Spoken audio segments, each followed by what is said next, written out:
கர்ப்பிணிகள் வந்து ஏன் அவங்களோட எமோஷன்ஸை வந்து ஹேண்டில் பண்ணணும், அவங்களோட எமோஷன்ஸை வந்து அவங்க வந்து காமாவும் ரிலாக்ஸ்டாகவும் வச்சுக்கணும், அதுவும் முக்கியமாக கர்ப்ப காலத்தில் வந்து வச்சுக்கணும் அப்படின்னு சொல்கிறதுக்கான முக்கியமான ரீசன் என்னன்னு பார்த்தீங்கன்னா, உள்ளே வளர்ந்துட்டு இருக்கிற குழந்தையோட வளர்ச்சி.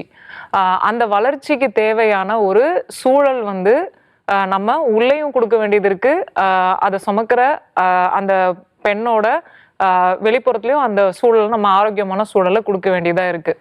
இப்போ வந்து நான் வந்து கர்ப்பகாலம் ஃபுல்லாக வந்து நான் எப்படி வந்து காமாவே வந்து இருக்க முடியுமா, இல்லை பாசிட்டிவாகவே இருக்க முடியுமானா கண்டிப்பாக முடியாது. ஏன்னா நம்ம வந்து ஈஸியாக சொல்லிடலாம், நீ எப்பயுமே வந்து சந்தோஷமாக தான் இருக்கணும், நீ எப்பயுமே பாசிட்டிவாக தான் இருக்கணும்னு நம்ம சொல்கிறோம். ஆனால் அது வந்து இயல்பு கிடையாது.